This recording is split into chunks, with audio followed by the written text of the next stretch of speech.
श्रीगणेशाय नमः। अथ श्री छिन्नमस्ता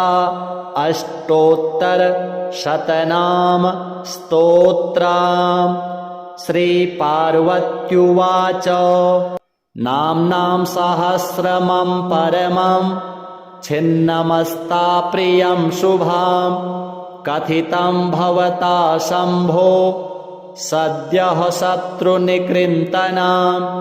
पुनः पृच्छाम्यहं देव कृपां कुरु ममोपरि। सहस्रनाम पाठे च अशक्तो यः पुमान् भवेत् तेन किं पठ्यते नाम तन्मे ब्रूहि कृपामय। श्रीसदाशिव उवाच अष्टोत्तरशतं नाम्नां पठ्यते तेन सर्वदा।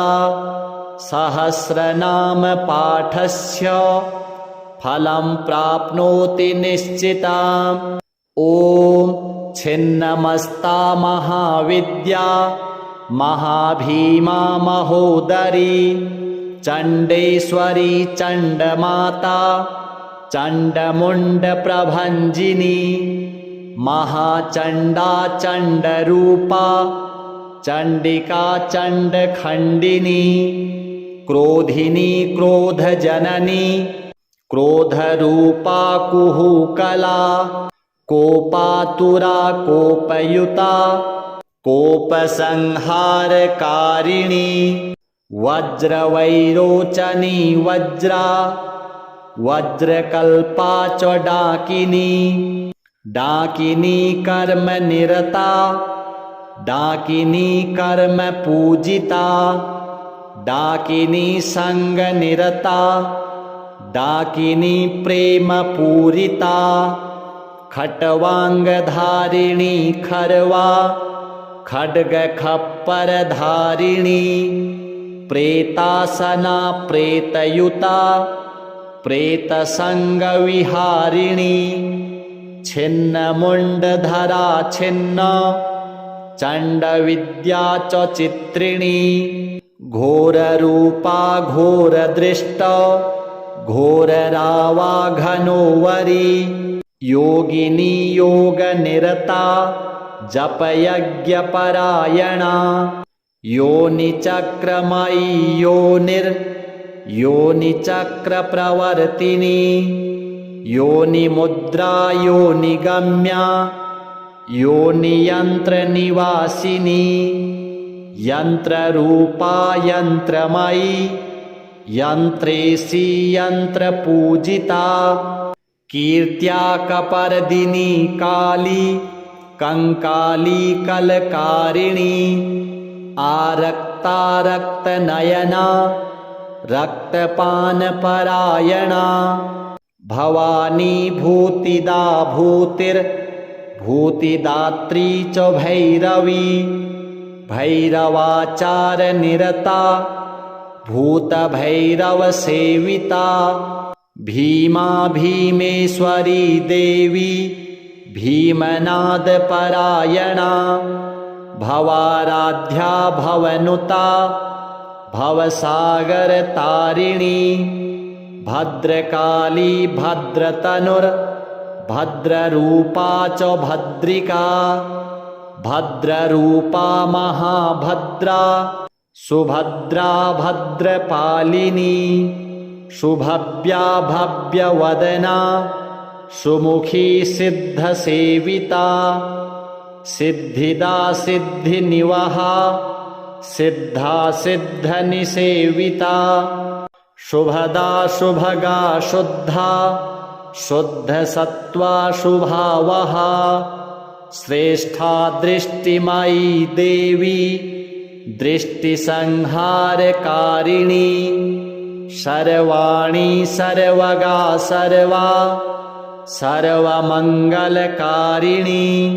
शिवा शांता शांतिरूपा मृडानी मदनातुरा इति ते कथितं देवी स्तोत्रं परम दुर्लभं गुह्याद्गुह्यतरं गोप्यं गोपनीयं प्रयत्नतः किमत्र बहुनोक्तेन त्वदग्रं प्राणवल्लभे मारणं मोहनं देवी ह्युच्चाटनमतः परं स्तम्भनादिककर्माणि ऋद्धयः सिद्धयोऽपि च त्रिकालपठनादस्य सर्वे सिद्ध्यन्त्यसंशयः महोत्तमं स्तोत्रमिदं वरानने मयेरितं नित्यमनन्यबुद्धयः पठन्ति ये भुक्तियुता नरोत्तमा भवेन्न तेषां रिपुभिः पराजयः। श्रीछिन्नमस्ता देव्यार्पणमस्तु। श्रीपार्वत्युवाच नाम्नां सहस्रमं परमं छिन्नमस्ता प्रियं शुभां कथितं भवता शम्भो सद्यः शत्रुनिकृन्तनां पुनः पृच्छाम्यहं देव कृपां कुरु ममोपरि सहस्रनाम पाठे च अशक्तो यः पुमान् भवेत् तेन किं पठ्यते नाम तन्मे ब्रूहि कृपामय। श्रीसदाशिव उवाच अष्टोत्तरशतं नाम्नां पठ्यते तेन सर्वदा सहस्रनाम पाठस्य फलं प्राप्नोति निश्चिताम्। ॐ छिन्नमस्ता महाविद्या महाभीमा महोदरी चण्डेश्वरी चण्डमाता चण्डमुण्डप्रभञ्जिनी महाचण्डा चण्डरूपा चण्डिका चण्डखण्डिनी क्रोधिनी क्रोधजननी क्रोधरूपा कुहूकला कोपातुरा कोपयुता कोपसंहारकारिणी वज्रवैरोचनी वज्रा वज्रकल्पा च डाकिनी डाकिनी कर्मनिरता डाकिनी कर्म पूजिता डाकिनी संगनिरता डाकिनी प्रेम पूरिता खट्वांगधारिणी खरवा खड्ग खप्पर धारिणी प्रेतासना प्रेतयुता प्रेतसंग विहारिणी छिन्नमुण्डधरा छिन्न चण्डविद्या च चित्रिणी घोररूपा घोरदृष्ट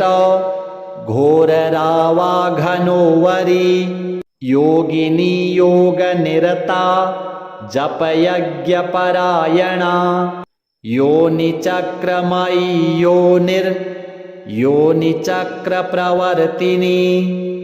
योनिमुद्रा योनिगम्या योनियन्त्रनिवासिनी यन्त्ररूपा यन्त्रमयी यन्त्रेशी यन्त्रपूजिता कीर्त्या कपर्दिनी काली कंकाली कलकारिणी आरक्तारक्तनयना रक्तपानपरायणा भवानी भूतिदा भूतिर्भूतिदात्री च भैरवी भैरवाचारनिरता भूतभैरवसेविता भीमा भीमेश्वरी देवी भीमनादपरायणा भवाराध्या भवनुता भवसागरतारिणी भद्रकाली भद्रतनुर्भद्ररूपा च भद्रिका भद्ररूपा महाभद्रा सुभद्रा भद्रपालिनी शुभव्या भव्यवदना सुमुखी सिद्धसेविता सिद्धिदा सिद्धिनिवहा सिद्धा सिद्धनिसेविता शुभदा शुभगा शुद्धा शुद्धसत्त्वा शुभावहा श्रेष्ठा दृष्टिमयी देवी दृष्टिसंहारकारिणी सर्वाणि सर्वगा सर्वा सर्वमङ्गलकारिणी शिवा शान्ता शान्तिरूपा मृडानी मदनातुरा इति ते कथितं देवी स्तोत्रं परमदुर्लभं गुह्याद्गुह्यतरं गोप्यं गोपनीयं प्रयत्नतः किमत्र बहुनोक्तेन त्वदग्रं प्राणवल्लभे मारणं मोहनं देवी ह्युच्चाटनमतः परं स्तम्भनादिककर्माणि ऋद्धयः सिद्धयोऽपि च त्रिकालपठनादस्य सर्वे सिद्ध्यन्त्यसंशयः महोत्तमं स्तोत्रमिदं वरानने मयेरितं नित्यमनन्यबुद्धयः पठन्ति ये भुक्तियुता नरोत्तमा भवेन्न तेषां रिपुभिः पराजयः श्रीछिन्नमस्ता देव्यार्पणमस्तु। श्रीपार्वत्युवाच नाम्नां सहस्रमं परमं छिन्नमस्ता प्रियं शुभां कथितं भवता शम्भो सद्यः शत्रुनिकृन्तनां पुनः पृच्छाम्यहं देव कृपां कुरु ममोपरि सहस्रनाम पाठे च अशक्तो यः पुमान् भवेत् तेन किं पठ्यते नाम तन्मे ब्रूहि कृपामय। श्रीसदाशिव उवाच अष्टोत्तरशतं नाम्नां पठ्यते तेन सर्वदा सहस्रनाम पाठस्य फलं प्राप्नोति निश्चिताम्। ॐ छिन्नमस्ता महाविद्या महाभीमा महोदरी चण्डेश्वरी चण्डमाता चण्डमुण्डप्रभञ्जिनी महाचण्डा चण्डरूपा चण्डिका चण्डखण्डिनी क्रोधिनी क्रोधजननी क्रोधरूपा कुहूकला कोपातुरा कोपयुता कोपसंहारकारिणी वज्रवैरोचनी वज्रा वज्रकल्पा च डाकिनी डाकिनी कर्मनिरता डाकिनी कर्म पूजिता डाकिनी संगनिरता डाकिनी प्रेम पूरिता खट्वांगधारिणी खरवा खड्ग खप्पर धारिणी प्रेतासना प्रेतयुता प्रेतसंग विहारिणी छिन्नमुण्डधरा छिन्न चण्डविद्या च चित्रिणी घोररूपा घोरदृष्ट घोररावा घनोवरी योगिनी योगनिरता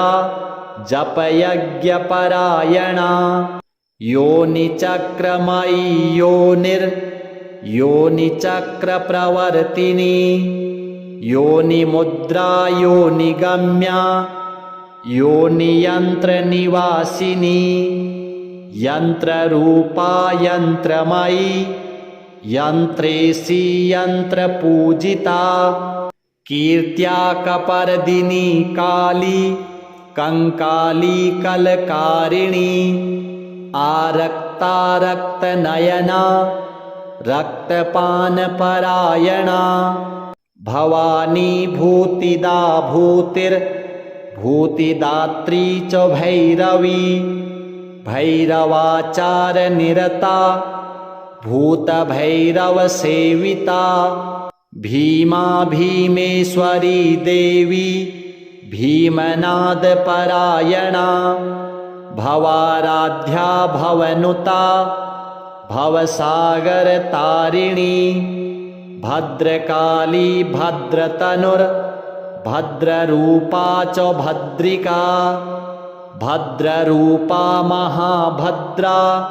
सुभद्रा भद्रपालिनी शुभव्या भव्यवदना सुमुखी सिद्धसेविता सिद्धिदा सिद्धिनिवहा सिद्धा सिद्धनिसेविता शुभदा शुभगा शुद्धा शुद्धसत्त्वा शुभावहा श्रेष्ठा दृष्टिमयी देवी दृष्टिसंहारकारिणी सर्वाणि सर्वगा सर्वा सर्वमङ्गलकारिणी शिवा शान्ता शान्तिरूपा मृडानी मदनातुरा इति ते कथितं देवी स्तोत्रं परमदुर्लभं गुह्याद्गुह्यतरं गोप्यं गोपनीयं प्रयत्नतः किमत्र बहुनोक्तेन त्वदग्रं प्राणवल्लभे मारणं मोहनं देवी ह्युच्चाटनमतः परं स्तम्भनादिककर्माणि ऋद्धयः सिद्धयोऽपि च त्रिकालपठनादस्य सर्वे सिद्ध्यन्त्यसंशयः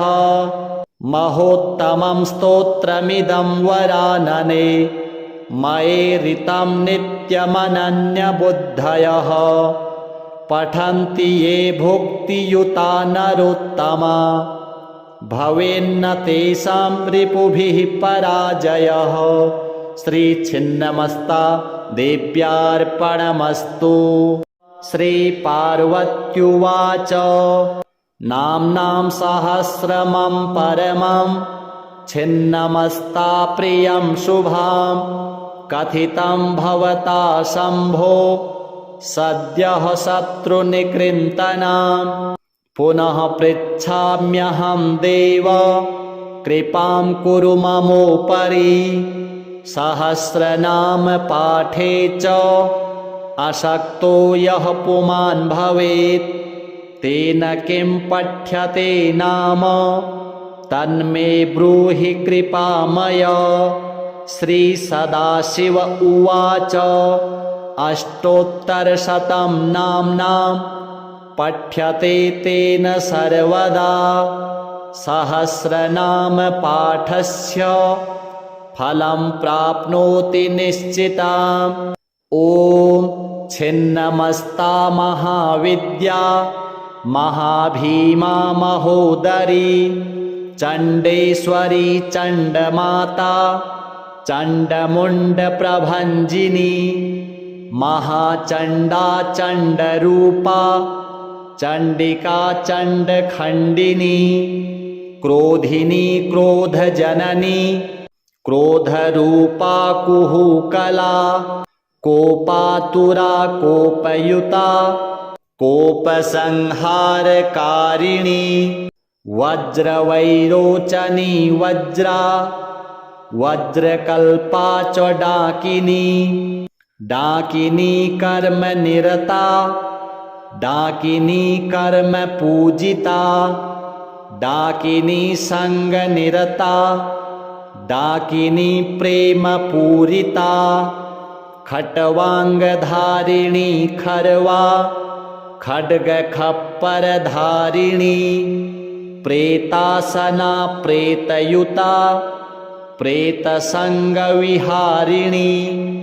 छिन्नमुण्डधरा छिन्न चण्डविद्या च चित्रिणी घोररूपा घोरदृष्ट घोररावा घनोवरी योगिनी योगनिरता जपयज्ञपरायणा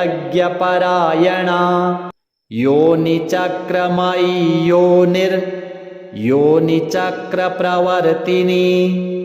योनिमुद्रा योनिगम्या योनियन्त्रनिवासिनी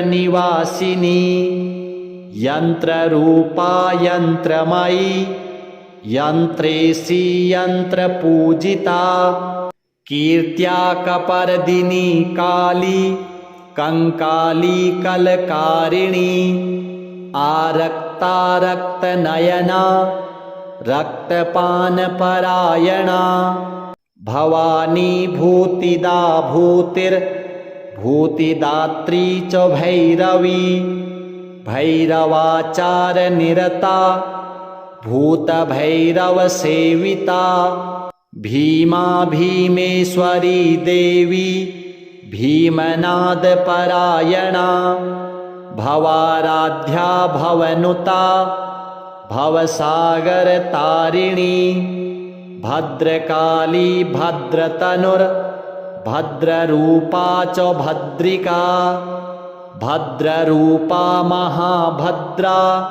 सुभद्रा भद्रपालिनी शुभव्या भव्यवदना सुमुखी सिद्धसेविता सिद्धिदा सिद्धिनिवहा सिद्धा सिद्धनिसेविता शुभदा शुभगा शुद्धा शुद्धसत्त्वा शुभावहा श्रेष्ठा दृष्टिमयी देवी दृष्टिसंहारकारिणी सर्वाणि सर्वगा सर्वा सर्वमङ्गलकारिणी शिवा शान्ता शान्तिरूपा मृडानी मदनातुरा इति ते कथितं देवी स्तोत्रं परमदुर्लभं गुह्याद्गुह्यतरं गोप्यं गोपनीयं प्रयत्नतः किमत्र बहुनोक्तेन त्वदग्रं प्राणवल्लभे मारणं मोहनं देवी ह्युच्चाटनमतः परं स्तम्भनादिककर्माणि ऋद्धयः सिद्धयोऽपि च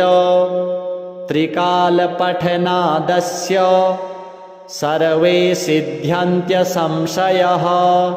महोत्तमं स्तोत्रमिदं वरानने मयेरितं नित्यमनन्यबुद्धयः पठन्ति ये भुक्तियुता नरोत्तमा भवेन्न तेषां रिपुभिः पराजयः श्रीछिन्नमस्ता देव्यार्पणमस्तु। श्रीपार्वत्युवाच नाम्नां सहस्रमं परमं छिन्नमस्ता प्रियं शुभां कथितं भवता शम्भो सद्यः शत्रुनिकृन्तनां पुनः पृच्छाम्यहं देव कृपां कुरु ममोपरि सहस्रनाम पाठे च अशक्तो यः पुमान् भवेत् तेन किं पठ्यते नाम तन्मे ब्रूहि कृपामय। श्रीसदाशिव उवाच अष्टोत्तरशतं नाम्नां पठ्यते तेन सर्वदा सहस्रनाम पाठस्य फलं प्राप्नोति निश्चिताम्। ॐ छिन्नमस्ता महाविद्या महाभीमा महोदरी चण्डेश्वरी चण्डमाता चण्डमुण्डप्रभञ्जिनी महाचण्डा चण्डरूपा चण्डिका चण्डखण्डिनी क्रोधिनी क्रोधजननी क्रोधरूपा कुहूकला कोपातुरा कोपयुता कोपसंहारकारिणी वज्रवैरोचनी वज्रा वज्रकल्पा च डाकिनी डाकिनी कर्म निरता, डाकिनी कर्म पूजिता, डाकिनी संग निरता, डाकिनी प्रेम पूरिता, खटवांग धारिणी खरवा, खड्ग खप्पर धारिणी, प्रेतासना प्रेतयुता, प्रेत संग विहारिणी, छिन्न मुंडधरा छिन्न, चंड विद्या च चित्रिणी, घोर रूपा घोर दृष्ट, घोर रावा घनोवरी, योगिनी योग निरता, जप यज्ञ परायणा, योनि चक्रमयी योनिर, योनि चक्र प्रवर्तिनी, योनि मुद्रा योनि गम्या, योनि यंत्र निवासिनी, यंत्र रूपा यंत्रमयी, यंत्रेसी यंत्र पूजिता, कीर्त्या कपर्दिनी काली, कंकाली कलकारिणी, आरक्ता रक्त नयना, रक्तपान परायणा, भवानी भूतिदा भूतिर, भूतिदात्री च भैरवी, भैरवाचार निरता, भूत भैरव सेविता, भीमा भीमेश्वरी देवी, भीमनाद परायणा, भवाराध्या भवनुता, भवसागर तारिणी, भद्रकाली भद्रतनुर, भद्ररूपा च भद्रिका, भद्ररूपा महाभद्रा, सुभद्रा भद्रपालिनी, शुभव्या भव्यवदना, सुमुखी सिद्धसेविता, सिद्धिदा सिद्धिनिवहा, सिद्धा सिद्धनिसेविता, शुभदा शुभगा शुद्धा, शुद्धसत्त्वा शुभावहा, श्रेष्ठा दृष्टिमयी देवी, दृष्टिसंहारकारिणी, सर्वाणि सर्वगा सर्वा, सर्वमंगलकारिणी, शिवा शांता शांतिरूपा, मृडानी मदनातुरा, इति ते कथितं देवी, स्तोत्रं परम दुर्लभं, गुह्याद् गुह्यतरं गोप्यं, गोपनीयं प्रयत्नतः, किमत्र बहुनोक्तेन, त्वदग्रं प्राणवल्लभे, मारणं मोहनं देवी, ह्युच्चाटनमतः परं, स्तम्भनादिककर्माणि, रिद्धयः सिद्धयोऽपि च, त्रिकालपठनादस्य, सर्वे सिद्ध्यन्त्यसंशयः, महोत्तमं स्तोत्रमिदं वरानने, मयेरितं नित्यमनन्यबुद्धयः, पठन्ति ये भुक्तियुता नरोत्तमा, भवेन्न तेषां रिपुभिः पराजयः। श्रीछिन्नमस्ता देव्यार्पणमस्तु। श्रीपार्वत्युवाच नाम्नां सहस्रमं परमं छिन्नमस्ता प्रियं शुभां कथितं भवता शम्भो सद्यः शत्रुनिकृन्तनां पुनः पृच्छाम्यहं देव कृपां कुरु ममोपरि सहस्रनाम पाठे च अशक्तो यः पुमान् भवेत् तेन किं पठ्यते नाम तन्मे ब्रूहि कृपामय। श्री सदाशिव उवाच अष्टोत्तरशतं नाम्नां पठ्यते तेन सर्वदा सहस्रनाम पाठस्य फलं प्राप्नोति निश्चिताम्। ॐ छिन्नमस्ता महाविद्या महाभीमा महोदरी चण्डेश्वरी चण्डमाता चण्डमुण्डप्रभञ्जिनी महाचण्डा चण्डरूपा चण्डिका चण्डखण्डिनी क्रोधिनी क्रोधजननी क्रोधरूपा कुहूकला कोपातुरा कोपयुता कोपसंहारकारिणी वज्रवैरोचनी वज्रा वज्रकल्पा च डाकिनी डाकिनी कर्मनिरता डाकिनी कर्मपूजिता डाकिनी संगनिरता डाकिनी प्रेमपूरिता खट्वाङ्गधारिणी खर्वा खड्गखप्परधारिणी प्रेतासना प्रेतयुता प्रेतसङ्गविहारिणी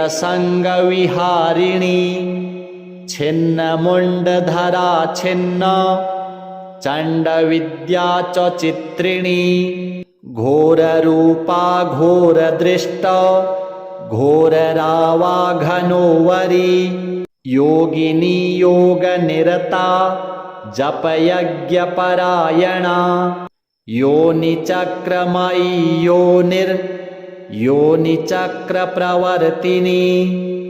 योनिमुद्रा योनिगम्या योनियन्त्रनिवासिनी यन्त्ररूपा यन्त्रमयी यन्त्रेशी यन्त्रपूजिता कीर्त्या कपर्दिनी काली कंकाली कलकारिणी आरक्ता रक्तनयना रक्तपानपरायणा भवानी भूतिदा भूतिर्भूतिदात्री च भैरवी भैरवाचारनिरता भूतभैरवसेविता भीमा भीमेश्वरी देवी भीमनादपरायणा भवाराध्या भवनुता भवसागरतारिणी भद्रकाली भद्रतनुर्भद्ररूपा च भद्रिका भद्ररूपा महाभद्रा सुभद्रा भद्रपालिनी शुभव्या भव्यवदना सुमुखी सिद्धसेविता सिद्धिदा सिद्धिनिवहा सिद्धा सिद्धनिसेविता शुभदा शुभगा शुद्धा शुद्धसत्त्वा शुभावहा श्रेष्ठा दृष्टिमयी देवी दृष्टिसंहारकारिणी सर्वाणि सर्वगा सर्वा सर्वमङ्गलकारिणी शिवा शान्ता शान्तिरूपा मृडानी मदनातुरा इति ते कथितं देवी स्तोत्रं परमदुर्लभं गुह्याद्गुह्यतरं गोप्यं गोपनीयं प्रयत्नतः किमत्र बहुनोक्तेन त्वदग्रं प्राणवल्लभे मारणं मोहनं देवी ह्युच्चाटनमतः परं स्तम्भनादिककर्माणि रिद्धयः सिद्धयोऽपि च त्रिकालपठनादस्य सर्वे सिद्ध्यन्त्यसंशयः महोत्तमं स्तोत्रमिदं वरानने मयेरितं नित्यमनन्यबुद्धयः पठन्ति ये भुक्तियुता नरोत्तमा भवेन्न तेषां रिपुभिः पराजयः। श्रीछिन्नमस्ता देव्यार्पणमस्तु। श्रीपार्वत्युवाच नाम्नां सहस्रमं परमं छिन्नमस्ता प्रियं शुभां कथितं भवता शम्भो सद्यः शत्रुनिकृन्तनां पुनः पृच्छाम्यहं देव कृपां कुरु ममोपरि सहस्रनाम पाठे च अशक्तो यः पुमान् भवेत् तेन किं पठ्यते नाम तन्मे ब्रूहि कृपामय। श्री सदाशिव उवाच अष्टोत्तरशतं नाम्नां पठ्यते तेन सर्वदा सहस्रनाम पाठस्य फलं प्राप्नोति निश्चिताम्। ॐ छिन्नमस्ता महाविद्या महाभीमा महोदरी चण्डेश्वरी चण्डमाता चण्डमुण्डप्रभञ्जिनी महाचण्डा चण्डरूपा चण्डिका चण्डखण्डिनी क्रोधिनी क्रोधजननी क्रोधरूपा कुहूकला कोपातुरा कोपयुता कोपसंहारकारिणी वज्रवैरोचनी वज्रा वज्रकल्पा च डाकिनी डाकिनी कर्मनिरता डाकिनी कर्म पूजिता डाकिनी संगनिरता डाकिनी प्रेम पूरिता खट्वांगधारिणी खरवा खड्ग खप्पर धारिणी प्रेतासना प्रेतयुता प्रेतसंगविहारिणी छिन्नमुण्डधरा छिन्न चण्डविद्या च चित्रिणी घोररूपा घोरदृष्ट घोररावाघनोवरी योगिनी योगनिरता जपयज्ञपरायणा योनिचक्रमयी योनिचक्रप्रवर्तिनी योनिमुद्रा योनिगम्या योनियन्त्रनिवासिनी यन्त्ररूपा यन्त्रमयी यन्त्रेशी यन्त्रपूजिता कीर्त्या कपर्दिनी काली कंकाली कलकारिणी आरक्तारक्तनयना रक्तपानपरायणा भवानी भूतिदा भूतिर्भूतिदात्री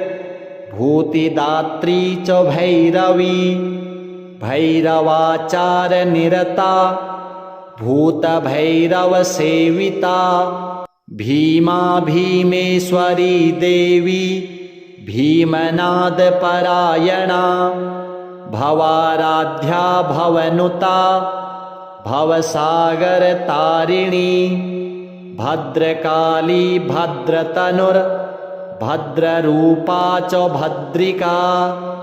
भद्ररूपा महाभद्रा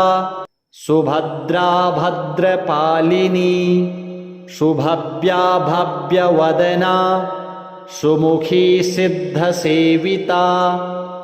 सिद्धिदा सिद्धिनिवहा सिद्धा सिद्धनिसेविता शुभदा शुभगा शुद्धा शुद्धसत्त्वा शुभावहा श्रेष्ठा दृष्टिमयी देवी दृष्टिसंहारकारिणी सर्वाणि सर्वगा सर्वा सर्वमङ्गलकारिणी शिवा शान्ता शान्तिरूपा मृडानी मदनातुरा इति ते कथितं देवी स्तोत्रं परमदुर्लभं गुह्याद्गुह्यतरं गोप्यं गोपनीयं प्रयत्नतः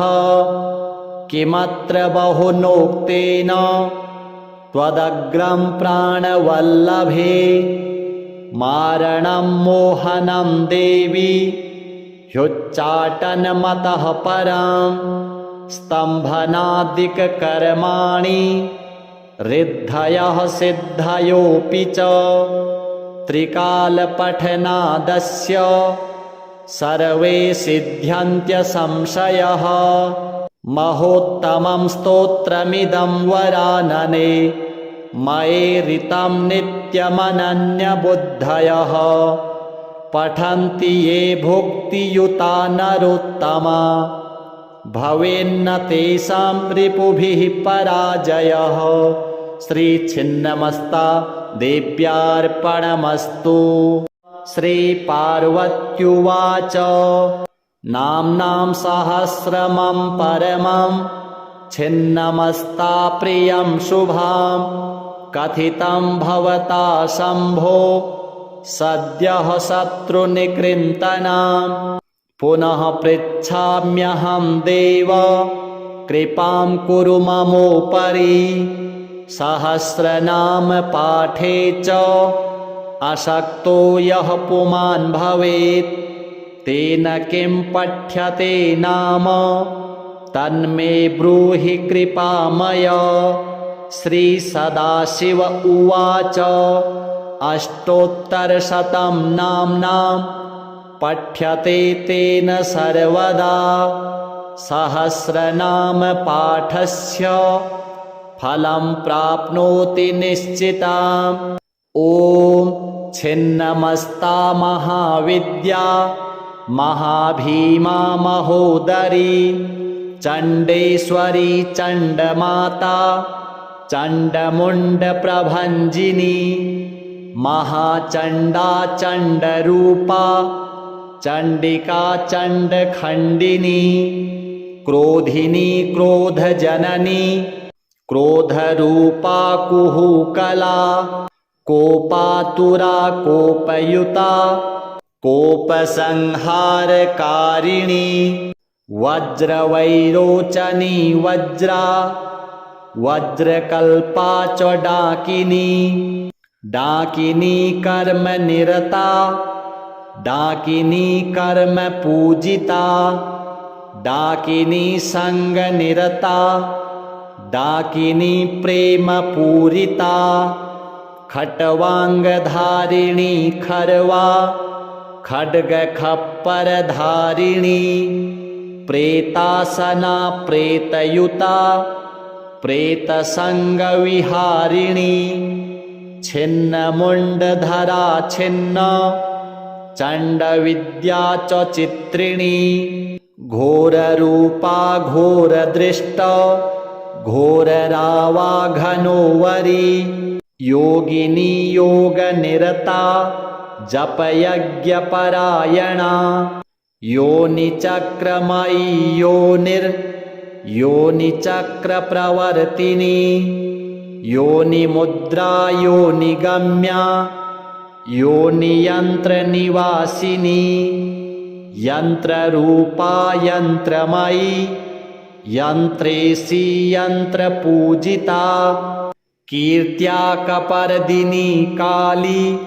कंकाली कलकारिणी आरक्तारक्तनयना रक्तपानपरायणा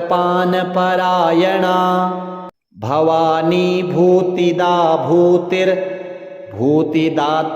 च भैरवी भैरवाचारनिरता भूतभैरवसेविता भीमा भीमेश्वरी देवी भीमनादपरायणा भवाराध्या भवनुता भवसागरतारिणी भद्रकाली भद्रतनुर्भद्ररूपा च भद्रिका भद्ररूपा महाभद्रा सुभद्रा भद्रपालिनी शुभव्या भव्यवदना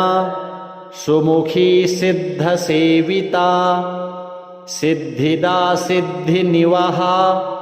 सिद्धा सिद्धनिसेविता शुभदा शुभगा शुद्धा शुद्धसत्त्वा शुभावहा श्रेष्ठा दृष्टिमयी देवी दृष्टिसंहारकारिणी सर्वाणि सर्वगा सर्वा सर्वमङ्गलकारिणी शिवा शान्ता शान्तिरूपा मृडानी मदनातुरा इति ते कथितं देवी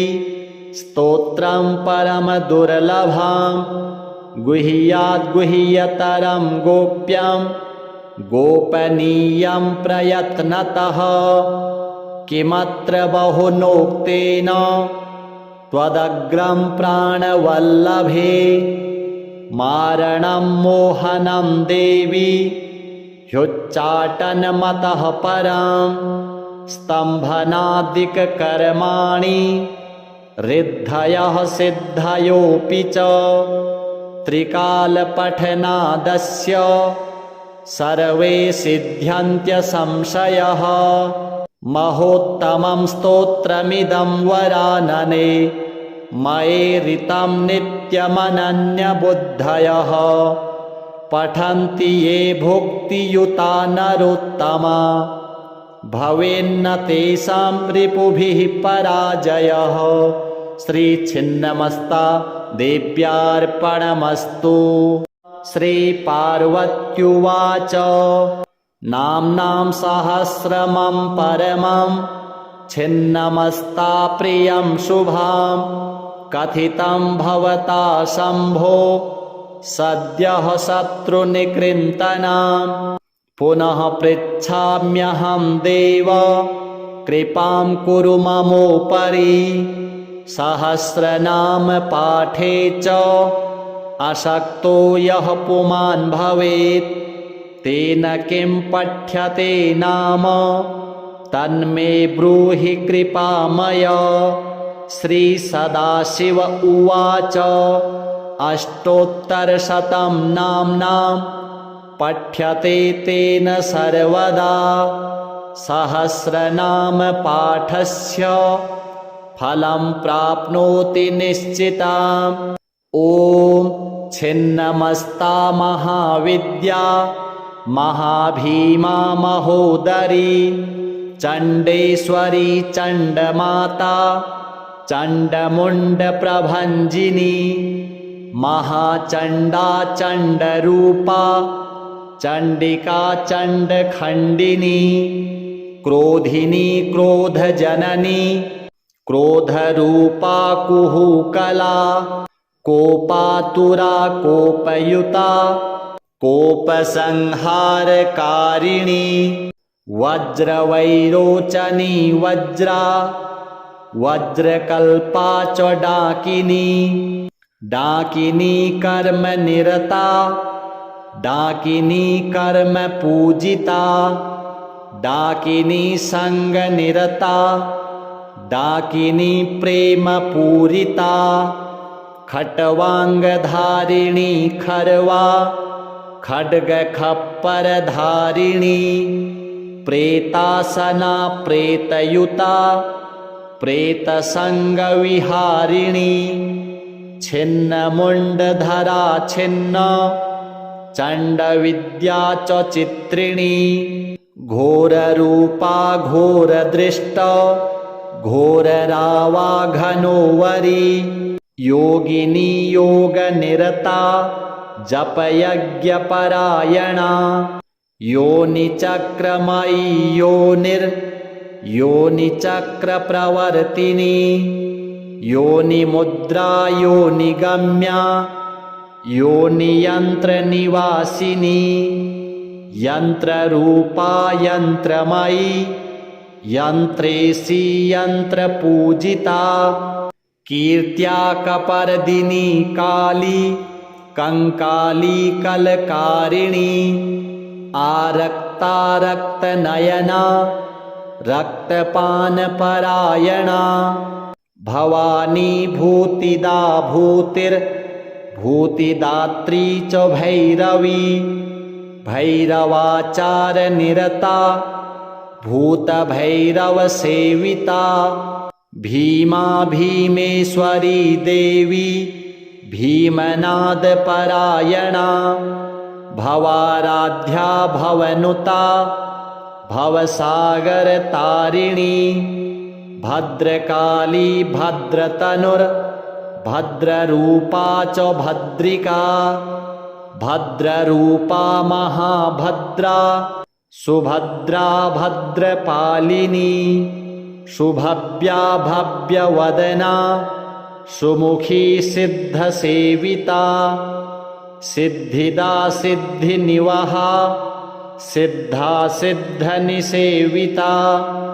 शुभदा शुभगा शुद्धा शुद्धसत्त्वा शुभावहा श्रेष्ठा दृष्टिमयी देवी दृष्टिसंहारकारिणी सर्वाणि सर्वगा सर्वा सर्वमङ्गलकारिणी शिवा शान्ता शान्तिरूपा मृडानी मदनातुरा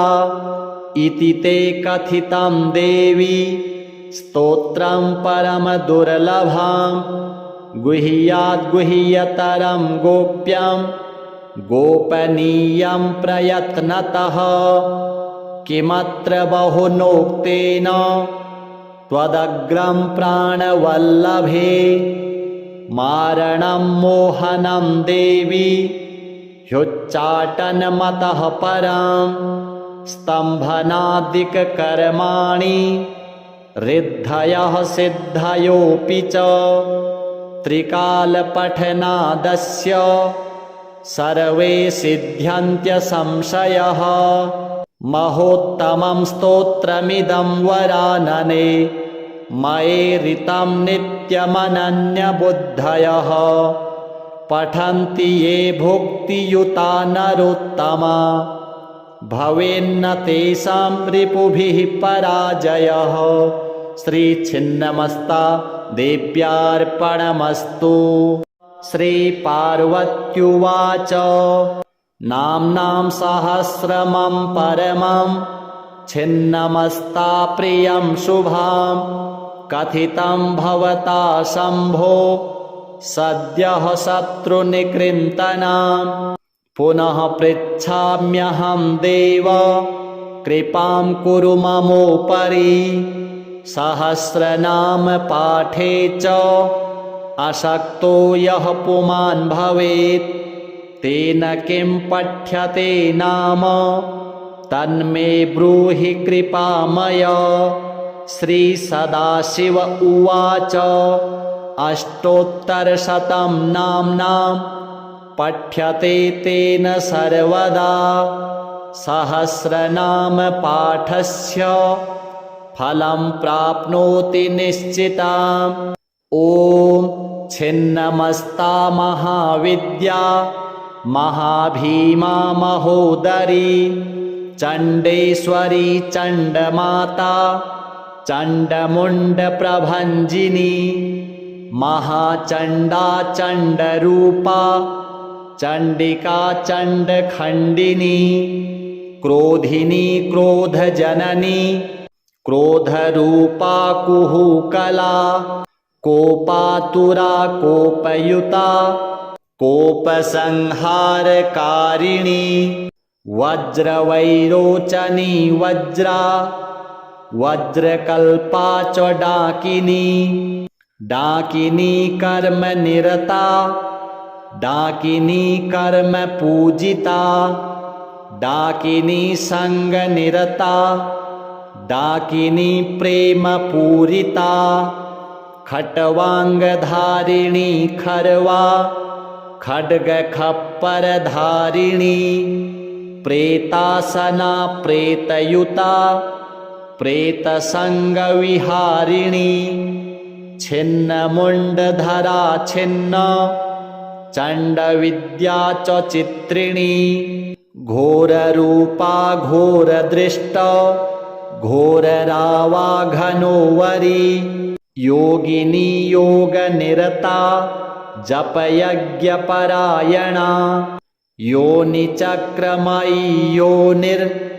योनिचक्रप्रवर्तिनी योनिमुद्रा योनिगम्या योनियन्त्रनिवासिनी यन्त्ररूपा यन्त्रमयी यन्त्रेऽसि यन्त्रपूजिता कीर्त्या कपर्दिनी काली कंकाली कलकारिणी आरक्ता रक्तनयना रक्तपानपरायणा भवानी भूतिदा भूतिर्भूतिदात्री च भैरवी भैरवाचारनिरता भूतभैरवसेविता भीमा भीमेश्वरी देवी भीमनादपरायणा भवाराध्या भवनुता भवसागरतारिणी भद्रकाली भद्रतनुर्भद्ररूपा च भद्रिका भद्ररूपा महाभद्रा सुभद्रा भद्रपालिनी शुभव्या भव्यवदना सुमुखी सिद्धसेविता सिद्धिदा सिद्धिनिवहा सिद्धा सिद्धनिसेविता शुभदा शुभगा शुद्धा शुद्धसत्त्वा शुभावहा श्रेष्ठा दृष्टिमयी देवी दृष्टिसंहारकारिणी सर्वाणि सर्वगा सर्वा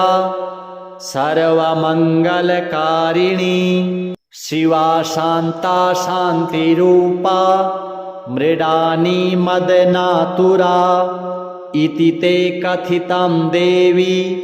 स्तोत्रं परमदुर्लभं गुह्याद्गुह्यतरं गोप्यं गोपनीयं प्रयत्नतः किमत्र बहुनोक्तेन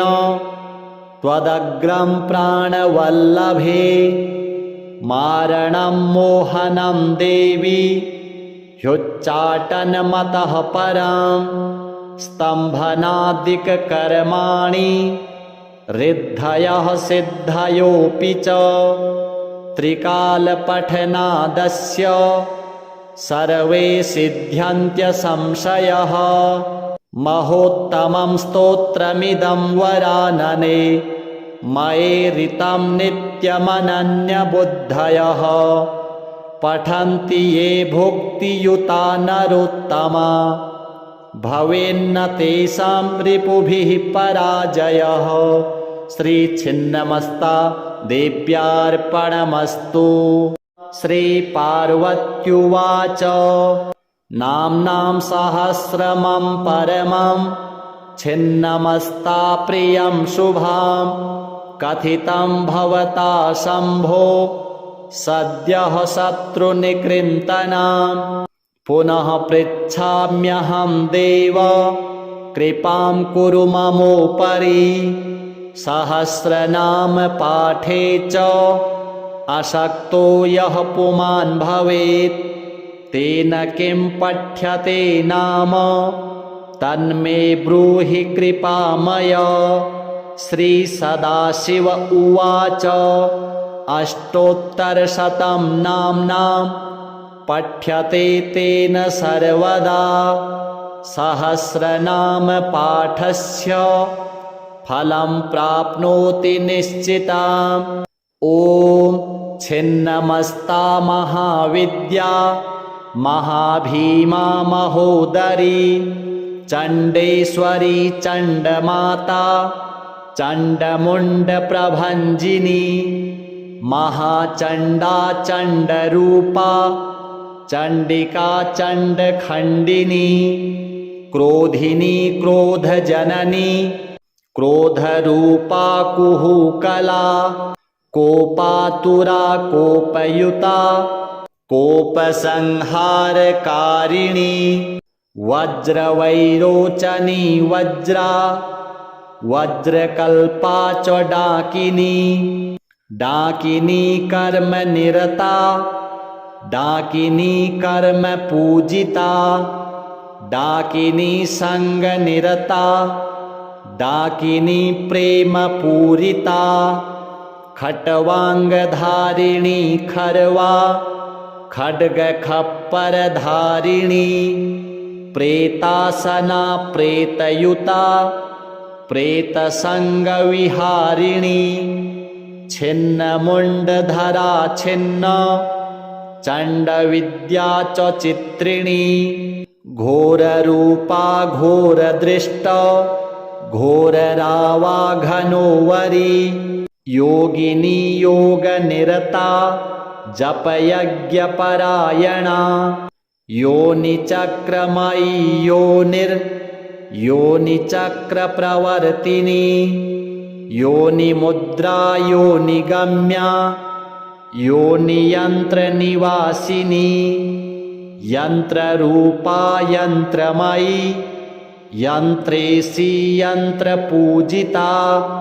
कीर्त्या कपर्दिनी काली कंकाली कलकारिणी आरक्तारक्तनयना रक्तपानपरायणा भवानी भूतिदा भूतिर्भूतिदात्री च भैरवी भैरवाचारनिरता भूतभैरवसेविता भीमा भीमेश्वरी देवी भीमनादपरायणा भवाराध्या भवनुता भवसागरतारिणी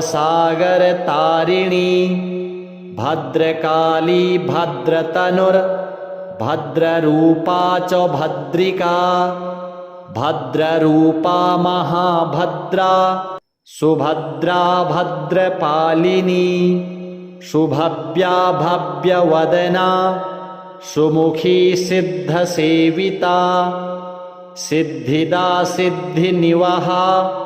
सिद्धा सिद्धनिसेविता शुभदा शुभगा शुद्धा शुद्धसत्त्वा शुभावहा श्रेष्ठा दृष्टिमयी देवी दृष्टिसंहारकारिणी